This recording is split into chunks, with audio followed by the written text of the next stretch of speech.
Do the Knicks have a creation problem? Are they not taking enough threes? And will the defense continue to hold the team back even as the offense continues to soar? We're playing buy or sell today on Locked On Knicks.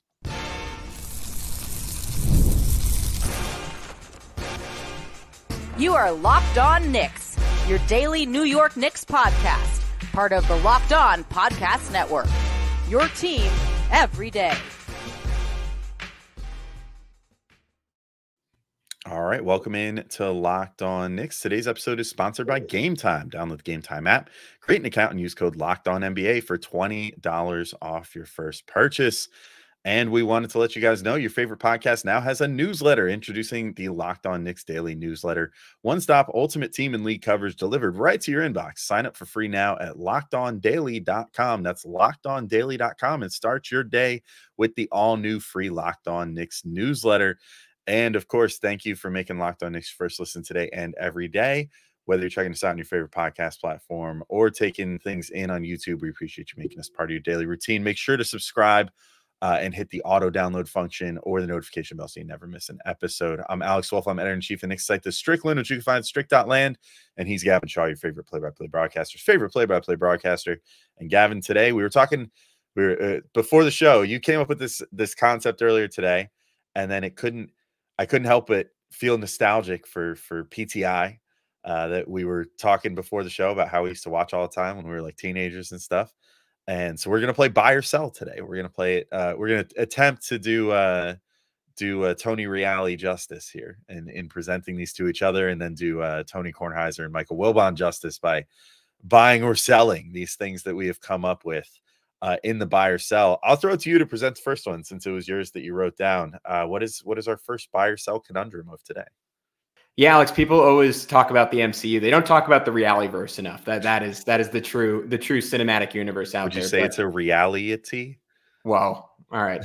We can't go too far down this road. It's dangerous. All right. Buy or sell. The Knicks have a shot creation issue, and there's not a clear-cut solution. This is one I talked about a lot with Ariel last night. Alex, you were at the game in person, so I'm curious your take on it. We both kind of thought there was a lot on Jalen Brunson's shoulders, and like a lot of those opportunities that Julius Randle created just by being a human bowling ball and going downhill and drawing two and then spraying it out. The Knicks are not finding that with Karl-Anthony Towns and Mikal Bridges. So buy or sell that is an issue without a clear-cut solution on the current roster.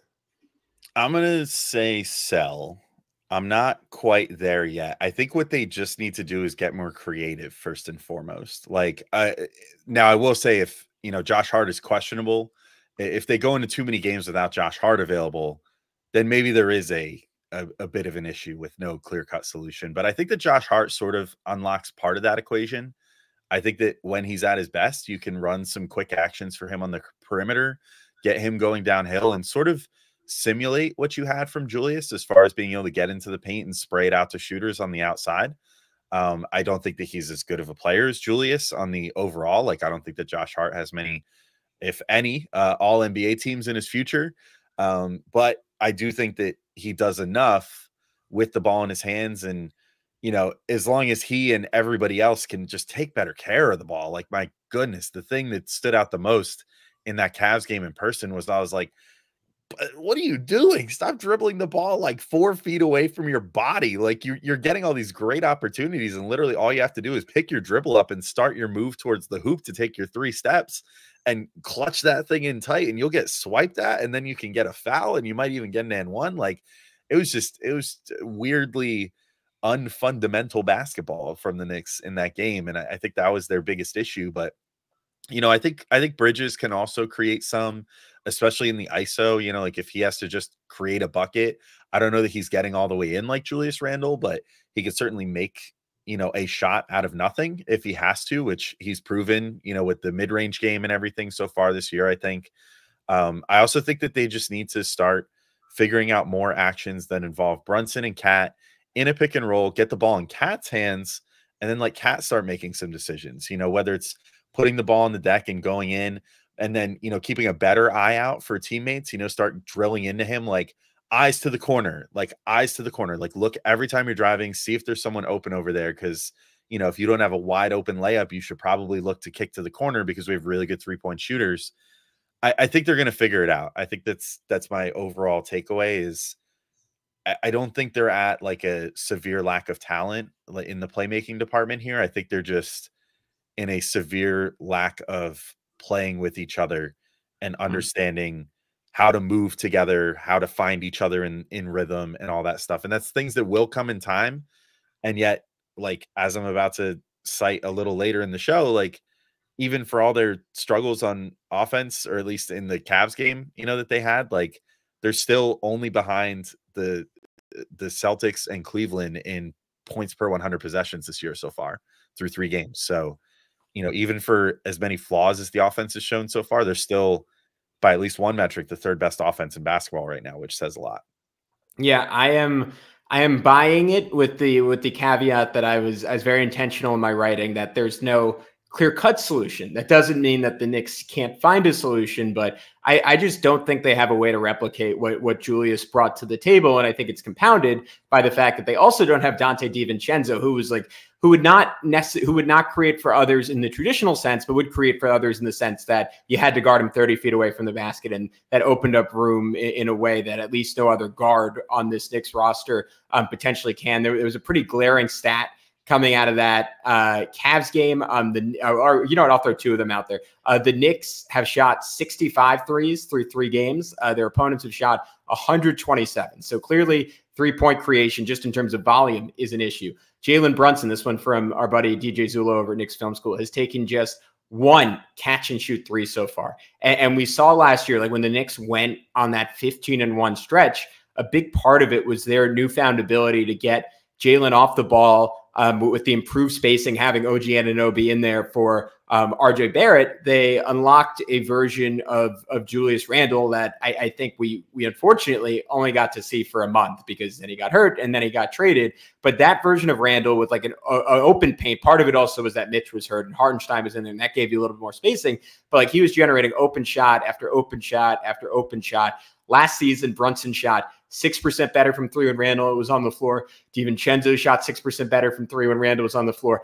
And Anunoby shot 7% better. Hart shot 3% better. Deuce McBride shot 14% better when Julius Randle was on the floor. All those stats from Shaq's over at the Strickland. Shout out to him. Everyone give him a follow. I am learning a lot following his Twitter. But I say all that to say, like, Julius was elite at getting quality 3-point looks for the other guys on this team. And right now, they're not getting quality looks. They're not getting a ton of looks, period. Cat himself has shot just 6 threes so far. I do think some of the solutions you suggested are viable. I think the biggest thing is figuring out the 2-man game between him and Jalen Brunson. They went to it a lot down the stretch of that game against the Cavs. Before that, it was I think Shaq's also had this number. I think it was something like 4 pick and rolls before the last 2 minutes between the two. I just think that has to become a staple. Cleveland was switching Jared Allen onto Jalen Brunson, but that should be like, if you have the floor space correctly around that, that should be a source of offense. It should be, all right, like Jalen should be able to torch that. Or you could have someone else set a screen and get a switch. Or you can throw it back to Cat and say, all right, Dean Wade, you're really going to guard Cat, like bulldozing his way to the rim. That's fine. What I'm seeing right now is the Knicks like getting in each other's way, because a lot of times like they're doing that and then like getting that switch, and then Cat is rolling all the way to the rim, and Jalen will burst by his man, but then Cat's man will be right at the rim. And it's almost as if you have Mitchell Robinson out there because Cat isn't spacing behind the arc. Or sometimes Cat will ISO and get all the way to the rim, but you'll see both Evan Mobley and Jared Allen there, because on one play in particular that I'm thinking of early 3rd quarter, like all 3 of Hart, Anunoby, and Brunson were within 7 feet of Cat. And you watch that compared to the Celtics, where everyone is always optimally spaced. That creates a big issue. And because you don't have a passer, like Cat in some ways is a better passer than Julius. He's not as good of a passer on the move as Julius Randle is. You need to create like cleaner reads. And coming into the season, I think that was the premise of what Cat and Bridges and Anunoby and Brunson together would give you. And that was really clean reads, because they're all shooters, but that shooting only gets treated as shooting when those guys are stationed in the proper places behind the arc. And I think that's something that is just going to take some time. But I don't think they have like like last season, it could be a little bit brainless. Like I don't think Tibbs had to design a lot for the Knicks to create quality threes when you had Brunson, Randall, and just a decent amount of spacing around them. Now I think it has to be a lot more intentional, and I think there's a lot of weight on Tom Thibodeau to figure that out. Yeah, I will just say I think that is the case too. I think that they need to. I mean, it's Brunson even said it. He needs to do more to get Cat involved. I think that Tibbs also needs to do more to get Cat involved, and that's going to involve getting him the ball earlier in the shot clock. Working out mismatches for him to be able to see over and pass over, so that you can hopefully create sort of a hybrid experience passing wise of like what you had from like Isaiah Hartenstein and Julius Randle. Like you want someone that can hopefully drive in, but also, can pass out of the high post or from the 3-point line and just look clean over someone in front of him and be able to make a bullet pass to a cutter or something like that. I will say this much, small sample size alert, obviously, but through 3 games, Cat's assist percentage is under 10%, which would mark the first time that would ever be the case in his career.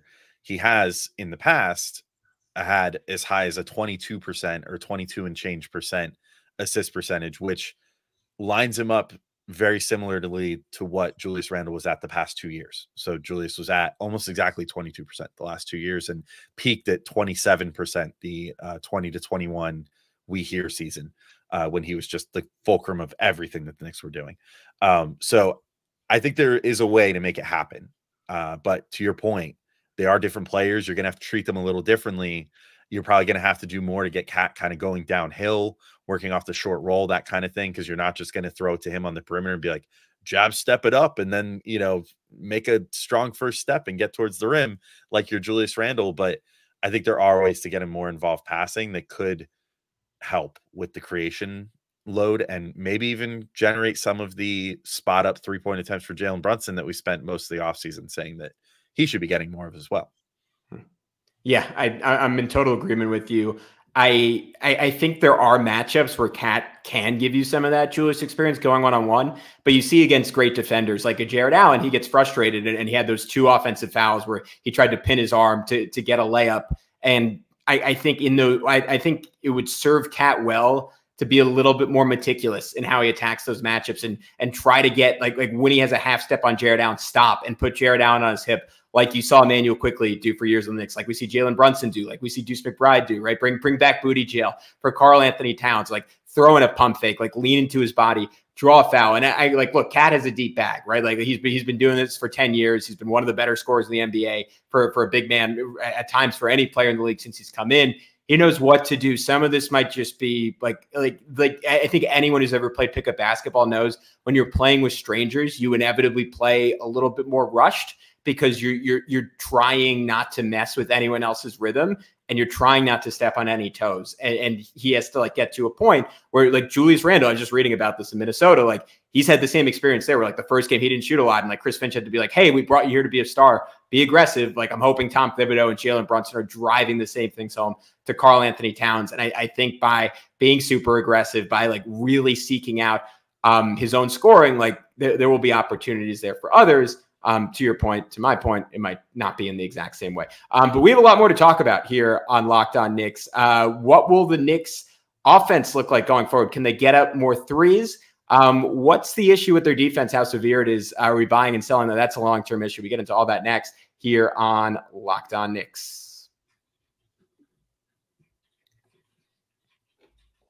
But first, we want to let you know about our friends over at Gametime. And Gametime has a new feature called Gametime Picks that makes getting tickets to see your favorite teams play live even easier. Gametime Picks filters out all the fluff to show you only incredible deals on great seats so that you don't have to waste time searching through thousands of tickets. Let's say you wanted to go to a Yankees game and then, sit front row and, have a guy catch a ball in front of you and then try to snatch it out of his glove in the middle of a live baseball game. You could do that. You could totally do that with the power of Gametime Picks, assuming that you were lucky enough to get a seat where you could do that. Crazy moment in the World Series. I just saw a highlight of that, although baseball season for me ended a week ago. Anyway, maybe you want to see the Knicks too. You could do that as well. And what's nice is you get all-in pricing, which is my favorite feature. Shows you the entire total of your tickets up front with fees and everything included right on the map so that you can see before you click on it and see, oh, here's like another $100 in fees on that ticket that I thought was a good deal, you can just see the whole total, exactly what's going to get charged to your card or your PayPal or whatever right there. So definitely take advantage of that feature. Download the Gametime app, create an account, and use code LOCKEDONNBA for $20 off your first purchase. Terms apply. Again, create an account and redeem code LOCKEDONNBA for $20 off. Download Gametime today. What time is it? Game time. All right, Gavin, we're back to keep buying and selling here on Locked On Knicks. And this one is pretty simple, honestly. I was looking through. I mean, I think a lot has been made of this through the first couple games, or first 3 games, I should now say. The fact that the Knicks are not taking a ton of threes. So the Knicks are currently at 28.3 threes per game. In my bold prediction, I thought the Knicks were going to take that we did with Knicks Film School last week, which people should go listen to if they haven't already.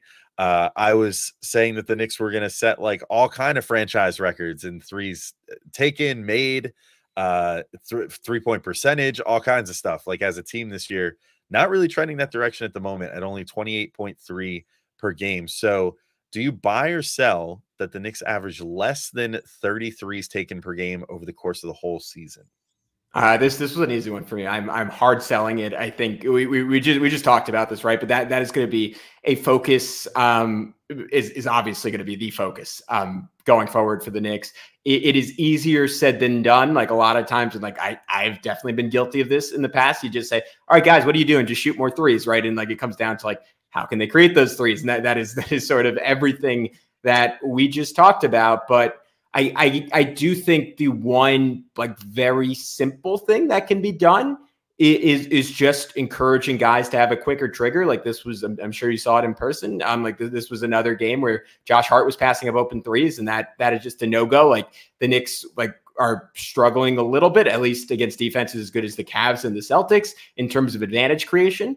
And when they do get that advantage, when they do get an open three, like it has to go up. Like Towns in particular, like has to shoot with zero hesitation when he has a second, when he has an inch. And like, he's not a guy with like an exceptionally like hair raised trigger, but for a big, he does have a pretty quick release. And like, even if it means stationing him out, like 4 feet behind the 3-point line, instead of towing the 3-point line, like hit him there, give him some room and let him shoot because he can make those shots. I want to see Jalen off the dribble, taking 27-foot pull-ups every so often because we know that's in his bag. We saw him doing it last year. It went away as the season goes on. It's one of my big questions coming into the year.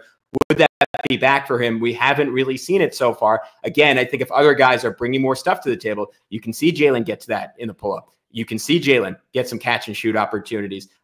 Willingness is a big thing, and I think playing Deuce McBride is a big thing because he is clear-cut their most willing three-point shooter. They're most voluminous. I don't know if that's a word, but I'm going to use it. 3-point shooter. I think we're giving him some of Hart's minutes, maybe at times, some of Anunoby's minutes, even though you really don't want to take him off the floor. I think that can all kind of help the issue. But Alex, this was your question. Are you confident they can go over that number? First off, voluminous, a word, correct? Yes. Yes. Definition 1 of clothing or drapery, loose and ample. Oh. Or Sure. of writing, very lengthy and full. So there you go. I don't know if those apply, but it was a word, so that's fine. You know, we can use it how we want. Words are just constructs. Anyway, yeah, I'm with you. I'm hard selling this as well. I think I just wanted to address it because I've seen people freaking out about the amount or lack thereof of threes that the Knicks are taking so far. You know, I think it's just coming down to sort of what the discussion started with in the first segment and now continues of just this team learning each other's spots. There's a lot of new faces on this team compared to last year. I think Brunson as the like floor general of the team, even though he knows Mikal Bridges, like they're best buds, whatever, like has to learn how to play with him, you know, has to learn how to play with Cat, obviously is the huge one. Being able to generate opportunities for each other from three is going to be a challenge. I mean, that's like the most desired thing in the NBA now at this point is being able to generate, you know, efficient 3-point shots and, you know, hit your teammate in rhythm and create those good opportunities. And it'll probably take them, I don't know, like a month or something to get that really down. But if we're looking at the stats, I probably should have set the bar a little higher for how many threes, because 30 seems like a cakewalk, to be completely honest. The last time that the Knicks averaged under 33-point shots per game was pre-Tibbs, the last year pre-Tibbs, actually, 2019-20, when they averaged 28.4 threes per game. Every year since under Tibbs, they've averaged at minimum 30 threes per game. So they had 30 even on the nose in 20-21. Then they had 36.9 the year after that, 35.7 in the first Brunson year, and then 35.8 this past season. So to be at 28.3 right now, it seems almost a guarantee that they're going to be over 30. I think maybe the more apt question would be, do they get their average up to over 35 and match the last 2 seasons? I think even for that, the answer is going to be a resounding yes, and it's going to feel silly in like a month's time. I think once these guys, I really think that they just need to utilize and it's weird because I feel like trying it way more in preseason than they are now in the regular season, but I don't see teams really going out of their way to like super blow up the Brunson and Cat pick and pop. And that like they're playing, and that partly comes from Cat setting loose screens. So he kind of just comes up, waits for the smallest bit of the contact, and then dives, or just gets a little too far over. But if he starts taking these screens like hard into the body from Brunson's defender and can just pop right out to 3 while the big and the guy trying to get over the screen are still trying to decide what to do with Brunson, I feel like he's going to get a ton of open threes that way. And like, they really need him taking I think 6 or 7 threes per game. Like, I think he's got to take a lot for them to reach their best selves here, because you need him to basically absorb the same volume that Julius Randle was shooting from 3, which was, I think at his most, damn near 8 threes per game. Yeah. But shoot them better, do what Cat does and shoot closer to 40% than 35% over the course of the whole season. As of right now, he's at just 2 threes per game right now. And, at the highest in his career, he's shot 7.9, which is crazy in 2019-20. But, on the aggregate, he's averaged 4.3 for his career, but in recent years, more like 5 to 6. And I think they at least need that out of him. I mean, he's one of the main guys that I look at as they have to prioritize getting this guy threes. You got him because statistically, he is one of the best big man 3-point shooters in the history of the NBA. You need to start utilizing that more. So that's where I stand on that. I don't think it's going to be particularly difficult for them to remedy this whole situation. They just need to really focus on it and get there. Yeah, and there's I think Cleveland was particularly well equipped, and they did something really interesting, which was put Dean Wade on Jalen Brunson, and I think that was specifically to stop the Cat pick and pop, because then they were like, all right, we can switch this, and we still have a defender on Cat that's 6'8". And so either you're putting a guard onto Cat and he's just walking him into the post, and that's kind of an automatic double, or Cat's popping and shooting over a guard.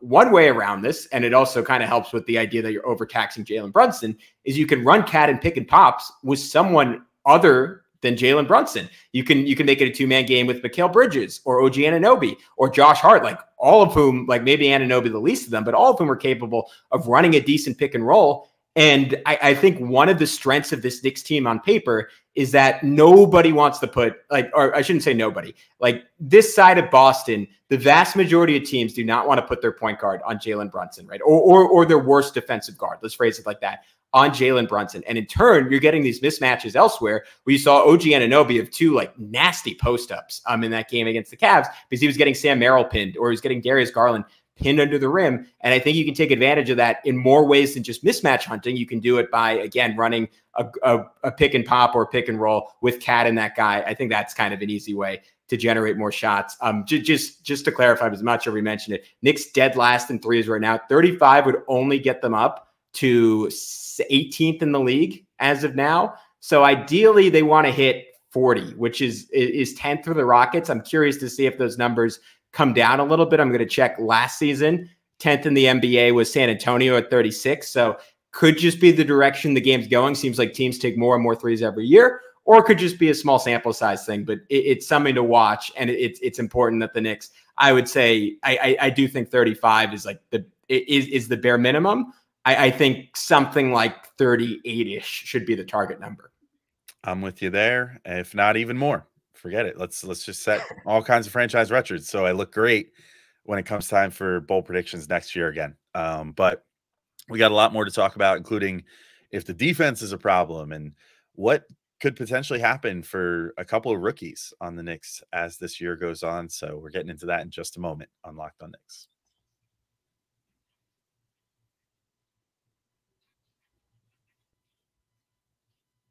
All right, Gavin, we're back, and it's time to keep buying and selling. And this one, maybe we could call this kind of the lightning round at this point, because we're going to try to cram 3 of these in, but we had a lot of thoughts that we wanted to buy or sell on. So this first one, I will read off a couple stats and then give the thing here. So the Knicks are third. I already read this one stat because I couldn't resist, but the Knicks are third in points per 100 possessions right now at 119.2. They're behind only the 2 teams they've lost to, Boston and Cleveland. But they're also dead last in points allowed per 100 possessions through 3 games at 120.6. Not a winning formula. So do you, and also particularly impressive considering they had one giant blowout in there, which is crazy. But I guess it does sort of even out because they had a blowout that was basically the same as the amount they got blown out by and then lost a pretty tight game. So I guess it all kind of evens out. But do you buy or sell that the Knicks have a defense problem? I'm buying it. Again, with the caveat that like a problem in terms of them having championship expectations, not a problem in the sense that I eventually expect them to be an above average defense this year. But I think one of the most concerning things to me going back and watching film against the Cavs and going back and watching that Pacers game is the Knicks have given up a ton of open threes that other teams have missed. Against Boston. Like every single one of them went in. So you look at like their open 3-point shooting percentage against, like it's still pretty good, which is typically a measure like from one year to another that kind of indicates luck, right? Like just how well teams shoot on open threes, how well teams shoot on contested threes. That being said, the Knicks are kind of getting away with a lot right now, and their defense still has not been good. So that's my clearest issue. I do think a lot of that just comes down to communication and will be ironed out as the season goes along. Like you see a bunch of times where like I think about that play against the Celtics where Deuce kind of inexplicably like doubled one pass away on Peyton Pritchard. Yesterday, like Deuce got lost and then because OG stunted and then OG went to cover Deuce's guy and Deuce was trying to recover to his own guy and instead left George Niang wide open in the far corner. That ended up in a 3, but I kind of think it's going to get worse before it gets better because right now the communication is not really on point. I think Karl-Anthony Towns has been sort of a mixed bag. Like I thought he was really poor early in this game. And it's like, it's just so clear, like how much, at least I took for granted having Mitchell Robinson and Isaiah Hartenstein, because all these shots that were either blocked or altered or never even taken in the past are going up against Towns. And you just see both like Donovan Mitchell and Darius Garland, and even the Cavs bigs, right? Like Evan Mobley and Jared Allen, like really, really confident around the basket. And until Mitchell Robinson comes back, and unless the Knicks are going to play those 2 guys together, that's going to be a bit of a problem. The good news is OG Anunoby has been like a demon. Like I'm really confident in my preseason bowl prediction that he's going to make first team all defense. He's been incredible as a playmaker. I think Mikal and Josh Hart have been really good as playmakers. So if you could sustain that turnover rate, I think you have a pretty good chance. But I do think it gets a little worse before it gets better. Yeah, I'm kind of with you. I think that Tibbs is going to use his usual 20-game sample size to really try to fine tune this thing. And maybe we see a change to the rotation or something after that. Like he usually, especially when there's a lot of turnover on this team, he likes to use the first 20 games as like his sort of barometer and the strategy guide for the rest of the year. So I think we're going to see them continue to try things, try to figure out what can make this defense work. I do think I'm with you. I think it gets a little worse before it gets better, but then ultimately I do think they will figure it out. I mean, I just think there's too much perimeter defensive talent on this team that can also double as interior defense talent. Like I think OG and Bridges can both, with the length that they possess and their timing and everything else, give you enough. Like if the Knicks start aggressively having them fall in when bigs have the ball deep and you don't want Cat to potentially get in foul trouble, like if Cat can just kind of know then like, hey, just keep my hands up, one of those 2 who's going to come in to try to get a block from behind or whatever here. This guy's already too locked into trying to score this basketball at this point. So like, I know that I'm safe. Just hold the line here. Don't jump. Don't, whatever. Let the other guys come in and try to bail me out here. Their hands are so quick. They're so like agile and able to get their hand on the ball. I have no doubt that, those two guys can make this defense work. In addition to the fact that like Brunson, I think has looked as good as I think he's ever looked on defense so far this year. Like, I think that he's really challenging himself to take on, the other team's point guard and, kind of take that assignment no matter what, and like really try to run with it. You have Deuce McBride obviously on the team still. You have, Josh Hart. Like, there's just so much perimeter defensive talent that even if you're lacking a bit in the center department with Cat starting there right now, I think they'll be able to figure out a scheme that works. And then obviously, as you said, once you get Precious and Mitch back, like you get a little more of that traditional, 5-man defense. I think Precious, really has kind of proven himself in that arena more so than in the past. And, I think was starting to really kind of get it together in the preseason, unfortunately, before he got hurt. And then obviously, what you get with Mitch if he's healthy, like you're going to get one of the best interior defenders in the NBA. So I think that, things will be rough for another couple weeks. They'll start figuring things out. They'll figure out how to make it work with Cat and the current, amount of guys that they have. And then eventually things will just become easier when they get even more depth with Mitch and Precious coming back at various times and, making things work for them. So yeah, I think real quick, it's also really important to note the first 3 games were the best offense in the NBA last year, the second best offense in the NBA last year, and the Cavs, who, like, as much as I love to crap on the Cavs, and I think I've crapped on them more than any team since we started this podcast, Darius Garland looks a lot better. He looks like he's going to be an all-star again this year. Evan Mobley looks like he's made a leap and is way more confident off the dribble, initiating offense, attacking one-on-one. Donovan Mitchell's a monster. He's a top, 7, 8 offensive player in the league. Jared Allen's really good. They played a really good team that has much better offensive coaching than they've had in the past. So that is inevitably going to inflate the numbers in the wrong direction. You get past these first 10 games, the schedule gets a lot easier. That's going to help a lot. Yeah, for sure. All right, Gavin, this one was yours, but I'm going to steal it anyway and present the buy or sell. Buy or sell. It's time to give Tyler Kolek a chance over campaign. What are you thinking? I am buying it.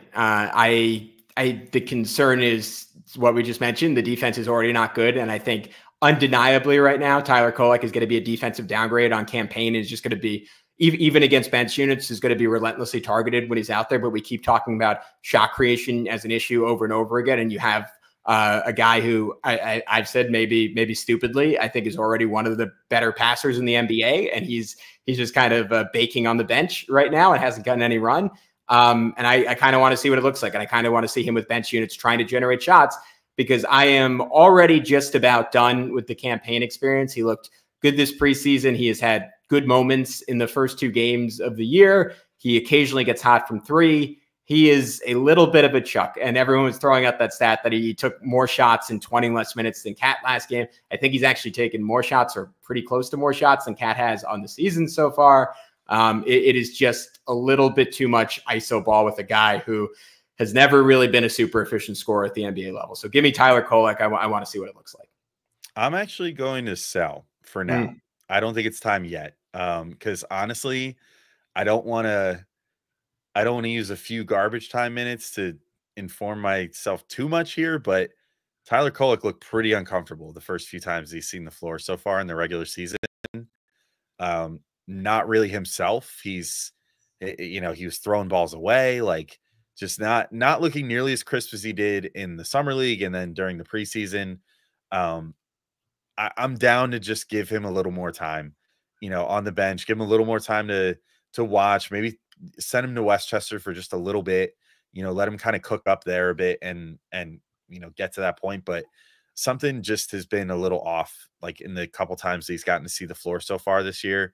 I'm not quite ready yet to give it up with campaign, who for all of his flaws, and I do kind of see it with the chucking a bit, I think he's trying to overcompensate, like especially last night. Like, the team is struggling. I think that he just looked at it as like, I could be the spark right here. I could make that 3 that we need, and I don't fault him for that, because he's actually a very good 3-point shooter for his career. So I don't hate that coming off the bench, having a guy who's willing to just kind of come in and get shots up, and also understand that, like, if he's playing poorly, he's going to just get yanked like right away, which, he didn't exactly play a ton in that Cavs game either. So I think I'm willing to push that off just a little longer. And that's surprising for me to hear out of my own mouth, because I've been a big fan of Tyler Kolek so far in his NBA career, but I think just a little more time, maybe get till half the season. All right. I hear you, and I think you don't want to crush his confidence, so that's the case for it. But one more rookie base buy or sell before we wrap up. Ariel Hukporti has. Oh, sorry, I forgot to do the thing. Buy or sell. Ariel Hukporti has earned a spot in the Knicks rotation until Mitchell Robinson is back. Alex, do you buy or sell? Big time buy. I'm going to keep this one short and sweet. I mean, he was the one guy that like really popped in person yesterday. I was like, man, he has it. Like, some people in like our YouTube comments and whatever really love Jericho Sims. And like, I don't dislike Jericho Sims. I think he's a good dude. He seems nice. He does some things. He can jump out of the gym. That's awesome. But Hukporti pops way more on the court right now. And I think they need to give that a shot. I think that he's giving you something closer to what a Mitchell Robinson-esque player could give you, which one sets you up better for when Mitch comes back. If you just get essentially an upgraded version of what Hukporti's giving you. Similar also, I think he gives you a little closer to what Precious gives you as well, which is just like a hard-nosed guy that's going to, just muscle his way to rebounds, can throw down a thunderous dunk from time to time. I mean, I really like what I'm seeing out of him. I think his timing on blocks is great, which is not something you get out of Jericho Sims. He just does. He has good verticality, but really poor timing generally on trying to block shots, and has for his career. So I'd rather have that block presence out there, someone that can, give you a little more similar of an experience to a Mitchell Robinson than what Jericho Sims gives you. So I think Hukporti has earned the spot, and I think hopefully over the next couple of weeks we'll see that come to pass, and we'll hopefully see his contract get converted from two-way contract over to full-time NBA deal. Yeah, I think one of the things we didn't mention in terms of generating more threes is like, how do you get threes? Typically rim pressure. How do you get rim pressure? Like an absolute monster of a dude rolling downhill, and that Hukporti gives you that. Like we saw it with Precious last year, like how much that unlocked Jalen as a pick and roll passer, like having a big who's actually willing to like roll hard to the rim with the intent to like go dunk on someone's face. And Precious brought that. Like that's not really Hartenstein. That's not really Mitchell Robinson at this point in his career. I think that's Hukporti right now. Like he is huge. He's a monster athlete. Obviously that dunk got wiped off the scoreboard, but it didn't get wiped out of our hearts. Like we all saw it happen. We've seen it happen a few times if you include preseason. Like Jericho Sims, for all of his leaping ability, like hasn't done that. We've watched him for 3 years. He doesn't bring that. Hukporti in like a total 25 minutes of court time has done that twice now. I want to see more of it. I think if he becomes a real threat, rolling towards the rim and defenses start packing it in, you could see Brunson or Payne or Kolek, whoever is playing with him at the time, start spraying out for threes when someone comes over to help. And that's a way you can get more threes. So I like him. I think defensively he's going to get there. You saw Allen and Mobley baptizing him a little bit. That's fine. Those guys are all-star caliber bigs. It's going to happen, but he just gives you more juice than Jericho Sims. And I think you nailed it. It's an eye test thing. And when you see it, you know it, and you know it with Ariel Hukporti. Hopefully, you know that you like this episode of Locked On Knicks and you subscribe and you hit that notifications bell. We wanted to remind you one final time before signing off that your favorite podcast now has a newsletter introducing the Locked On Knicks daily newsletter. One stop for the ultimate team and league coverage delivered right to your inbox. Sign up for free now at LockedOnDaily.com. That's LockedOnDaily.com, and start your day with the all-new free Locked On Knicks newsletter. He's Alex. I'm Gavin. We will talk to you soon here on Locked On Knicks.